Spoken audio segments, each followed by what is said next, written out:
السلام عليكم ورحمة الله وبركاته. الحمد لله رب العالمين. اللهم صل على سيدنا محمد وعلى آله وصحبه أجمعين. പങ്ക് കൃഷിയിൽ വ്യവസ്ഥകൾ വയ്ക്കുന്നത് അശ്ശുറൂത്തി ഫിൽ മുആമലത്തി. അബൂ ഹുറൈറ റളിയല്ലാഹു അൻഹു വിശദീകരിക്കുന്നു, അൻസാർ റസൂൽ സല്ലല്ലാഹു അലൈഹി വസല്ലമയോട് പറഞ്ഞു, ഞങ്ങളുടെ ഈന്തപ്പനകളെ ഞങ്ങളിലും മുഹാജിരികളിലും, അതായത് മക്കയിൽ നിന്ന് വന്ന സഹാബാക്കളിലും പങ്കുവയ്ക്കൂ, ഞങ്ങളിൽ നിന്ന് വന്ന സഹോദരങ്ങൾക്കും കൂടി കൊടുക്കൂ. റസൂൽ സല്ലല്ലാഹു അലൈഹി വസല്ലം പറഞ്ഞു, ഇല്ല. അപ്പോൾ അൻസാരികളെ മുഹാജിറുകളോട് പറഞ്ഞു, എന്നാൽ നിങ്ങൾ ഞങ്ങളുടെ തോട്ടങ്ങളിൽ പണിയെടുത്തുള്ളൂ, ഞങ്ങൾ പഴം നിങ്ങൾക്ക് തരാം, അല്ലെങ്കിൽ പഴം നമുക്ക് പങ്കുവയ്ക്കാം. മുഹാജിറുകൾ പറഞ്ഞു, ഞങ്ങളത് കേൾക്കുന്നു, അനുസരിക്കുന്നു. عن أبي هريرة رضي الله عنه قال قالت الأنصار للنبي صلى الله عليه وسلم اقسم بيننا وبين إخواننا النخيل قال لا فقال الأنصار تكفوننا المؤنة ونشرككم في الثمرة قالوا سمعنا وأطعنا. അബ്ദുല്ലാഹി ഇബ്നു ഉമർ റളിയല്ലാഹു അൻഹു വിശദീകരിക്കുന്നു, അല്ലാഹുവിൻ്റെ റസൂൽ സല്ലല്ലാഹു അലൈഹി വസല്ലം ഖൈബറിലെ ഭൂമി യഹൂദന്മാർക്ക് ഒരു വ്യവസ്ഥയിൽ കൊടുത്തു. അതായത് അവർക്ക് അതിൽ ജോലി ചെയ്യാം, കൃഷി ചെയ്യാം, അതിലുണ്ടാകുന്ന വിളയുടെ പകുതി അവർക്ക് എടുക്കാം. ഇതൊക്കെ ആവർത്തിച്ച് കാണുന്ന ഹദീസുകളാണ്. عن عبد الله رضي الله عنه قال أعطى رسول الله صلى الله عليه وسلم خيبر اليهود أن يعملوها ويزرعوها ولهم شطر ما يخرج منها. കല്യാണ സമയത്ത് മഹറിൻ്റെ കാര്യത്തിൽ ഉണ്ടാകുന്ന വ്യവസ്ഥകൾ. അശ്ശുറൂത്തി ഫിൽ മഹ്രി ഇൻദ ഉഖ്ദത്തി നിക്കാഹി. മഹർ എന്ന് പറഞ്ഞാൽ ആണുങ്ങൾ സ്ത്രീകൾക്ക് കൊടുക്കുന്ന പൈസയാണ്, അതായത് സ്ത്രീധനം എന്ന് പറയുന്നത്, അല്ലാതെ തിരിച്ചുള്ളതല്ല. ഉമർ പറയുന്നു, അവരുടെ അവകാശം എന്ന് പറയുന്നത് അത് ചില വ്യവസ്ഥകളാൽ പരിമിതമാക്കിയിരിക്കുന്നു. നീ എന്താണോ പറയുന്നത് അല്ലെങ്കിൽ വ്യവസ്ഥപ്പെടുത്തുന്നത് എന്താണോ അത് മാത്രമേ കിട്ടുകയുള്ളൂ. അൽ മിസ്വാർ വിശദീകരിക്കുന്നു, ഞാൻ റസൂൽ സല്ലല്ലാഹു അലൈഹി വസല്ലം പറയുന്നത് കേട്ടിട്ടുണ്ട്. ഒരിക്കൽ അദ്ദേഹത്തിൻ്റെ മരുമകനെ പറ്റി പറയുകയും അദ്ദേഹത്തിനെ ഭയങ്കരമായി പുകഴ്ത്തുകയും പ്രശംസിക്കുകയും ചെയ്യുന്നത്, അവൻ ഒരു നല്ല മരുമകനാണ് എന്ന് പറയുന്നത് ഞാൻ കേട്ടിട്ടുണ്ട്. അദ്ദേഹം പറഞ്ഞു, അവൻ എന്നോട് സംസാരിക്കുമ്പോഴൊക്കെ അവൻ സത്യം മാത്രമേ പറയാറുണ്ടായിരുന്നുള്ളൂ. അവൻ എന്നോട് വാഗ്ദാനങ്ങൾ ചെയ്തപ്പോഴൊക്കെ അവനത് പൂർത്തീകരിക്കാറുണ്ടായിരുന്നു. وقال عمر إن مقاطع الحقوق عند الشروط ولك ما شرطت. وقال المسور سمعت النبي صلى الله عليه وسلم ذكر سهرا له فأثنى عليه في مصاهرتي فأحسن قال حدثني فصدقني ووعدني فوفى لي. ഉഖ്ബാബിന് ആമിർ റളിയല്ലാഹു അൻഹു വിശദീകരിക്കുന്നു, അല്ലാഹുവിൻ്റെ റസൂൽ സല്ലല്ലാഹു അലൈഹി വസല്ലം പറഞ്ഞതായിട്ട്, നിങ്ങൾക്ക് പാലിക്കേണ്ട വ്യവസ്ഥകളിൽ ഉള്ള എല്ലാ വ്യവസ്ഥകളും അതിലുള്ള ഏറ്റവും വലിയ വ്യവസ്ഥയാകുന്നു നിങ്ങൾക്ക് ലൈംഗിക ബന്ധത്തിൽ ഏർപ്പെടാം എന്നുള്ളത്. അതായത് വിവാഹ കരാറിൽ ഉള്ള ഏറ്റവും വലിയ വ്യവസ്ഥ എന്ന് പറയുന്നത് അവർ തമ്മിൽ ലൈംഗിക ബന്ധത്തിൽ ഏർപ്പെടാം എന്നുള്ളതാകുന്നു. അത് ആകുന്നു അവർക്കിടയിലുള്ള ഏറ്റവും വലിയ അവകാശവും പാലിക്കപ്പെടേണ്ടതും. ഉഖ്ബത ഇബ്നു ആമിർ റളിയല്ലാഹു അൻഹു ഖാല ഖാല റസൂലുള്ളാഹി സ്വല്ലല്ലാഹു അലൈഹി വസല്ലം ഹഖ്ഖു ശുറൂതി അൻ തുഫു ബിഹി ഇസ്തഹ്ലൽതും ബിൽ ഫുറൂജ്. വിള പങ്കുവയ്ക്കുന്നത് അല്ലെങ്കിൽ പങ്ക് കൃഷിയിലുള്ള വ്യവസ്ഥകൾ. അശ്ശുറൂതി ഫിൽ മുസാറഅത്തി. റാഫി ഇബ്നു ഖദീജ റളിയല്ലാഹു അൻഹു വിശദീകരിക്കുന്നു, ഞങ്ങൾ മറ്റൻസാരികളേക്കാൾ കൂടുതൽ പറമ്പിൽ അല്ലെങ്കിൽ കൃഷിയിടങ്ങളിൽ കൂടുതൽ പണിയെടുക്കാറുണ്ടായിരുന്നു. ഞങ്ങൾ പറമ്പ് വാടകയ്ക്ക് കൊടുക്കാറും ഉണ്ടായിരുന്നു, അത് കൃഷിയുടെ ഒരു ഭാഗം കോൺട്രാക്റ്റ് വെച്ചുകൊണ്ട് അല്ലെങ്കിൽ വ്യവസ്ഥ വെച്ചുകൊണ്ട്. ചിലപ്പോഴൊക്കെ ആ ഭാഗമോ അതല്ലെങ്കിൽ അതിൻ്റെ ബാക്കിയുള്ള സ്ഥലമോ ശരിയായ രീതിയിൽ വിളവ് തരാറില്ലായിരുന്നു, അല്ല നല്ല വിളവ് കിട്ടാറില്ല, കേടായി പോവുക എന്തെങ്കിലുമൊക്കെ ചെയ്യുന്നു. അപ്പോൾ ഞങ്ങളോട് റസൂൽ സല്ലല്ലാഹു അലൈഹി വസല്ലം വിരോധിച്ചു, അങ്ങനെയുള്ള രീതി അല്ലെങ്കിൽ കരാറ് പിന്തുടരാൻ പാടില്ല, പകരം പൈസയ്ക്ക് പറമ്പ് വാടകയ്ക്ക് കൊടുക്കാം. ഇതൊക്കെ നമ്മൾ കൂടുതലും കൃഷിയിലും കച്ചവടത്തിലുമൊക്കെ കണ്ടിട്ടുണ്ട്. سمعت رافع بن خديج رضي الله عنه يقول كنا أكثر الأنصار حقلا فكنا نكري الأرض فربما أخرجت هذه ولم تخرج ذه فنهينا عن ذلك ولم ننهى عن الورق. കരാറിൽ അല്ലെങ്കിൽ വിവാഹ കരാറിൽ പാടില്ലാത്ത വ്യവസ്ഥകൾ എന്തൊക്കെയാണ്? മാലാ യജൂസു മിനശ്ശുറൂത്തി ഫിൻ നിക്കാഹി. അബൂ ഹുറൈറ റളിയല്ലാഹു അൻഹു വിശദീകരിക്കുന്നു, റസൂൽ സല്ലല്ലാഹു അലൈഹി വസല്ലം പറഞ്ഞതായിട്ട്, പട്ടണക്കാരനായ ഒരാൾ നാട്ടിൻപുറത്തുകാരനായ ഒരാൾക്ക് ഒന്നും വിൽക്കാൻ പാടില്ല. അതായത് ഇച്ചിരി സ്മാർട്ടായിരിക്കും. ഇപ്പോൾ നമ്മൾ കൊച്ചി സിറ്റി അല്ലെങ്കിൽ ബാംഗ്ലൂർ സിറ്റി താമസിക്കുന്ന ഒരാൾ നാട്ടിൻപുറത്തുകാരനായ ഒരു കൃഷിക്കാരനെ തമ്മിൽ താരതമ്യം ചെയ്ത് നോക്കുക. വാചാലതയും കുറേ ലോകവിവരവും ഒക്കെ ഉണ്ടാവും. പറഞ്ഞ് പറ്റിച്ച് എടുക്കാതിരിക്കാനായിരിക്കണം. നജിഷ് ചെയ്യാൻ പാടില്ല. അതായത് വാങ്ങിക്കാൻ തീരെ താല്പര്യമില്ലാത്തൊരു സാധനത്തിന് അതിൻ്റെ ഉള്ളതിനേക്കാൾ കൂടുതൽ വില പറയുന്നത്, മറ്റുള്ള ആളുകളെ പറ്റിക്കാൻ വേണ്ടിയിട്ട്, അല്ലെങ്കിൽ അവരെ ഉപദ്രവിക്കാൻ വേണ്ടിയിട്ട്, അല്ലെങ്കിൽ അവരുടെ കച്ചവടം പൊളിക്കാൻ വേണ്ടിയിട്ട്. ഒരു മുസ്ലിം സഹോദരൻ വാങ്ങിച്ച സാധനത്തിന് വില കയറ്റിപ്പറഞ്ഞ് മറിച്ച് വാങ്ങിക്കാൻ പാടില്ല, അത് തെറ്റാണ്. അതുപോലെ മറ്റൊരു മുസ്ലിമുമായി വിവാഹ കരാറിൽ ഏർപ്പെട്ട പെൺകുട്ടിയെ വേറെ ഏതെങ്കിലും രീതിയിൽ കൂടുതൽ പൈസ കൊടുത്തുകൊണ്ടോ അല്ലെങ്കിൽ മഹർ കൊടുത്തുകൊണ്ടോ ഏതെങ്കിലും രീതിയിൽ കരാർ ഏർപ്പെടാൻ പാടില്ല, അല്ലെങ്കിൽ അതിനെ കല്യാണം ആലോചിക്കാനേ പാടില്ല. ഒരു മുസ്ലിം സ്ത്രീ മറ്റൊരു മുസ്ലിം സ്ത്രീയുടെ വിവാഹമോചനം ചർച്ച ചെയ്യാൻ പാടില്ല, അല്ലെങ്കിൽ വിവാഹമോചനം നടത്താൻ പാടില്ല, അല്ലെങ്കിൽ അതിന് കാരണമായ പ്രവൃത്തികളൊന്നും ചെയ്യാൻ പാടില്ല, കുത്തിത്തിരിപ്പുണ്ടാക്കാൻ പാടില്ല എന്നാണ് പറഞ്ഞു വരുന്നത്. അവരുടെ സ്ഥാനം എടുക്കുന്നതിന് വേണ്ടി, അതായത് ഒരു സ്ത്രീയെ വിവാഹമോചനം നടത്തി ആ ആളുമായി കല്യാണം നടത്താൻ വേണ്ടിയിട്ട് ഒരു മുസ്ലിം സ്ത്രീക്ക് അനുവാദം ഇല്ല. ഇതൊക്കെയാണ് നിരോധിച്ചിട്ടുള്ള കാര്യങ്ങൾ കരാറിൽ. عن أبي هريرة رضي الله عنه عن النبي صلى الله عليه وسلم قال لا يبيع حاضر لباد ولا تناجشوا ولا يزيدن على بيع أخيه ولا يخطبن على خطبته ولا تسأل المرأة طلاق أختها لتستكفئ ഇനാഅഹ.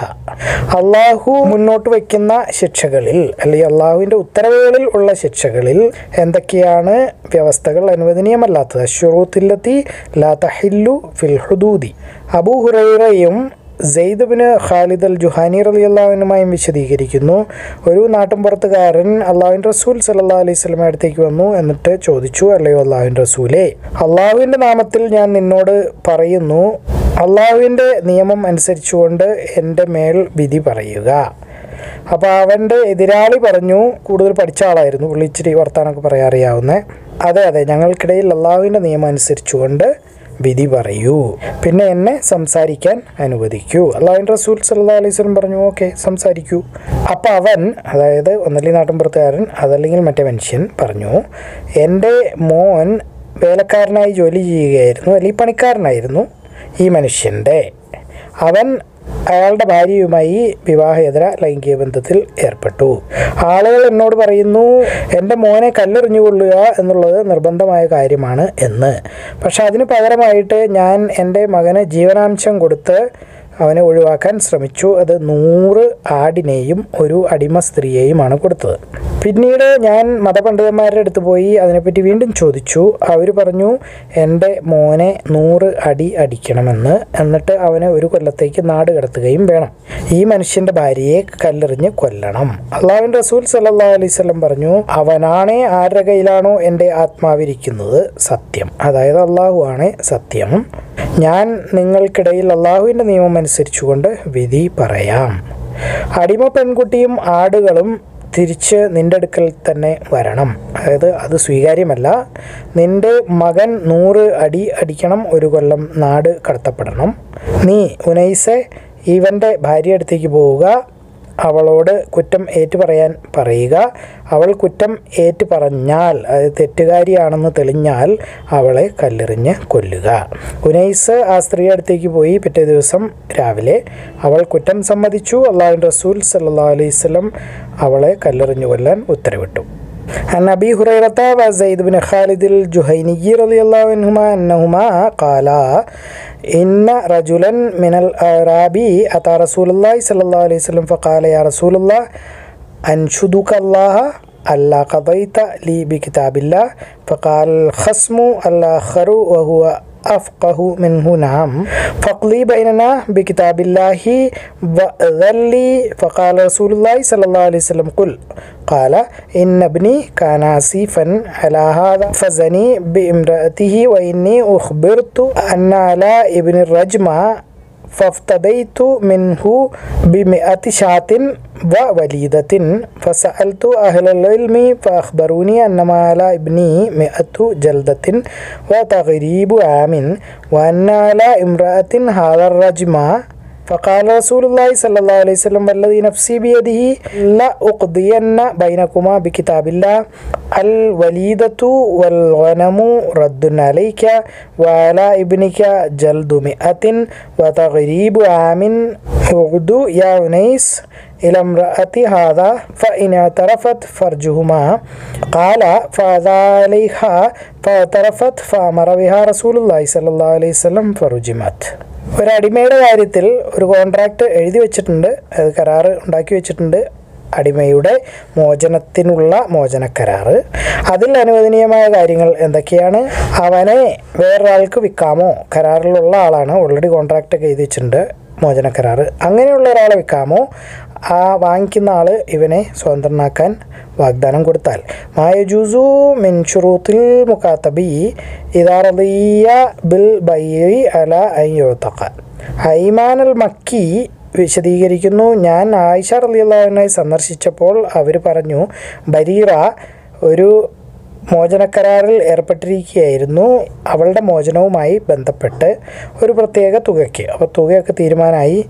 അവർ എൻ്റെ അടുത്തേക്ക് വന്നു, എന്നിട്ട് പറഞ്ഞു, അല്ലയോ വിശ്വാസികളുടെ മാതാവേ, എന്നെ വാങ്ങിക്കൂ, എന്നിട്ട് എന്നെ സ്വതന്ത്രയാക്കുമോ, കാരണം എൻ്റെ ഉടമസ്ഥർ എന്നെ വിൽക്കാൻ റെഡിയാണ്.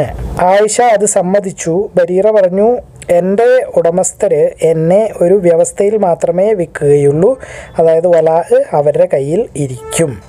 ആയിഷ അവളോട് പറഞ്ഞു, അങ്ങനെയാണെങ്കിൽ എനിക്ക് നിന്നെ ആവശ്യം ഇല്ല. റസൂൽ സല്ലല്ലാഹു അലൈഹി വസല്ലം അത് കേട്ടു, അതല്ലെങ്കിൽ അദ്ദേഹത്തിനോട് അത് പറയപ്പെട്ടു. അപ്പോൾ അദ്ദേഹം ആയിഷയോട് ചോദിച്ചു, എന്താണ് പ്രശ്നം ബരീറയുമായി സംബന്ധിച്ച് എന്ന് ചോദിച്ചു. എന്നിട്ട് അദ്ദേഹം പറഞ്ഞു, അവളെ വാങ്ങിക്കുക, അവളെ സ്വതന്ത്രയാക്കുക. അവരെന്തൊക്കെ നിയമങ്ങൾ മുന്നോട്ട് വച്ചാലും അതൊന്നും കാര്യമാക്കേണ്ട കാര്യമില്ല. ആയിഷ കൂട്ടിച്ചേർക്കുന്നു, ഞാൻ അവളെ വാങ്ങിച്ചു, അവളെ സ്വതന്ത്രയാക്കി. അവരുടെ ഉടമസ്ഥർ പല നിയമങ്ങളും മുന്നോട്ട് വച്ചിരുന്നു, അതായത് വലാഇനെ സംബന്ധിച്ച് അവർക്ക് വലാ വേണമെന്ന് റസൂൽ സല്ലല്ലാഹു അലൈഹി വസല്ലം പറഞ്ഞു. വലാ സ്വതന്ത്രനാക്കുന്ന ആൾക്ക് ഉള്ളതാകുന്നു. അവർ അതിൽ 100 വ്യവസ്ഥകൾ വച്ചാലും അതൊന്നും സാധുതയുള്ളതല്ല. ഇതൊക്കെ നമ്മൾ അടിമത്വത്തിൻ്റെ മോചനവുമായി ബന്ധപ്പെട്ട കാര്യങ്ങളിൽ കണ്ടതാകുന്നു. حدثنا عبد الواحد بن أيمن المكي عن أبيه قال دخلت على عائشة رضي الله عنها قالت دخلت علي بريرة وهي مكاتبة فقالت يا أم المؤمنين اشتريني فإن أهلي يبيعونني تقيني قالت نعم قالت إن أهلي يبيعونني حتى يشترطوا ولائي قالت لا حاجة لي فيك فسمع ذلك النبي صلى الله عليه وسلم أو بلغه فقال ما شأن بريرة فقال اشتريها فاتقيها وليشترطوا ما شاءوا قالت فاشتريتها فاتقتها واشترط أهلها ولاءها فقال النبي صلى الله عليه وسلم الولاء لمن اعتق وإن اشترطوا 100 شرط. വിവാഹമോചനവുമായി ബന്ധപ്പെട്ട വ്യവസ്ഥകൾ. അശ്ശുറൂത്തി ഫി ത്വലാഖി. അബൂ ഹുറൈറ റളിയല്ലാഹു അൻഹു വിശദീകരിക്കുന്നു, അല്ലാഹുവിൻ്റെ റസൂൽ സല്ലല്ലാഹു അലൈഹി വസല്ലം വിരോധിച്ചതായിട്ട് കാഫില അല്ലെങ്കിൽ ഒട്ടകക്കൂട്ടങ്ങൾ ഇങ്ങനെ ചരക്കുമായിട്ട് ഇങ്ങനെ വരികയാണ്, അത് മാർക്കറ്റിലേക്ക് എത്തുന്നതിന് മുമ്പ് വഴിയിൽ വെച്ച് കച്ചവടം ചെയ്യാൻ പാടില്ല. ചന്തയിലേക്ക് പോകുന്ന സാധനങ്ങൾ ചന്തയിൽ ചെന്ന് ഇറക്കിയിട്ട് ചന്തയിലെ മാർക്കറ്റൊക്കെ അറിഞ്ഞതിന് ശേഷം പറ്റുള്ളൂ. പുറത്ത് വെച്ച് നമ്മൾ മേടിച്ച് കഴിഞ്ഞാൽ ചിലപ്പോൾ ചന്തയിൽ എത്ര രൂപയാണെന്ന് അറിയാതെ പറ്റിക്കപ്പെടാൻ സാധ്യതയുണ്ട്. അതുകൊണ്ടാണ് കാഫില അല്ലെങ്കിൽ കച്ചവട സംഘങ്ങൾ വരുമ്പോൾ വഴിയിൽ അങ്ങോട്ട് ചെന്ന് കച്ചവടം ചെയ്യാൻ പാടില്ല. സിറ്റിയിൽ താമസിക്കുന്ന ആൾ നാട്ടിൻപുറത്തുകാരനായ ഒരാളുടെ സാധനം വിൽക്കാൻ പാടില്ല, അതായത് ഇടനിലക്കാരനായി ബ്രോക്കറായി നിന്ന് വിൽക്കാൻ പാടില്ല. അതല്ലെങ്കിൽ ഞാൻ നിനക്ക് വിറ്റ് തരാൻ ഫ്രീ ആയിട്ടാണെങ്കിലും അതും പാടില്ല. ഒരു സ്ത്രീ മറ്റൊരു സ്ത്രീയുടെ വിവാഹ മോചനവുമായി ബന്ധപ്പെട്ട് സംസാരിക്കാൻ പാടില്ല. അവൾ അയാളെ തന്നെ കല്യാണം കഴിക്കാൻ ഉദ്ദേശിക്കുകയാണെങ്കിൽ, അപ്പോൾ അതായത് ഒരാളെ ഒഴിവാക്കി മറ്റേയാളെ കല്യാണം കഴിക്കുന്ന കാര്യമാണ്, അത് പാടില്ല. ഒരാൾ കച്ചവടം ഉറപ്പിച്ചു വച്ചിരിക്കുന്നു അല്ലെങ്കിൽ ഇടപാട് പൂർണ്ണമാക്കിയിരിക്കുന്നു, അങ്ങനെയുള്ള ഒരെണ്ണം ക്യാൻസൽ ചെയ്തുകൊണ്ട് അതിന് മേളിൽ കയറി കച്ചവടം ചെയ്യാൻ പാടില്ല. അതുപോലെ നജ്ഷ് അദ്ദേഹം വിരോധിച്ചു. അതുമാത്രമല്ല, മൃഗങ്ങളെ വിൽക്കാൻ നിർത്തിയിരിക്കുമ്പോൾ കറക്കാതെ അകിടിങ്ങനെ വീർത്ത് നിൽക്കുന്നത്, അപ്പോൾ കച്ചവടത്തിന് വേണ്ടി ആളുകൾ കാണാൻ വരുമ്പോൾ നല്ല കറവയുള്ളതെന്ന് കണ്ടോട്ടെ എന്ന് വിചാരിച്ചുകൊണ്ട് കറക്കാതെ നിർത്തുന്നത് തെറ്റാണ്, അത് നിരോധിച്ചിരിക്കുന്നു. ഇത് നമ്മൾ 2656 ഹദീസിലും കണ്ടതാണ്. അപ്പോൾ അത് പറ്റിക്കാൻ വേണ്ടിയിട്ടുള്ള പരിപാടി, ഇതൊക്കെ നിരോധിച്ചിരിക്കുന്നു. നബി ഹുറൈറ റളിയല്ലാഹു അൻഹു ഖാല നഹ റസൂലുള്ളാഹി സ്വല്ലല്ലാഹു അലൈഹി വസല്ലം അനി തലഖിയ وأن يبتاع المهاجر للأعرابي وأن تشترط المرأة طلاق أختها وأن يستعمل الرجل على صوم أخيه ونهى عن النجش وعن التصرية. അള്ളാഹു എല്ലാ കാര്യങ്ങളും ഏറ്റവും നന്നായി അറിയുന്നു. നിങ്ങളിത് കാണുക, ഖുർആൻ പഠിക്കുക, എല്ലാവരിലേക്ക് എത്തിച്ചു കൊടുക്കുക. ബാറക്കല്ലാഹു ലി വലക്കും. അസ്സലാമു അലൈക്കും വറഹ്മത്തുള്ളാഹി വബറകാതുഹു.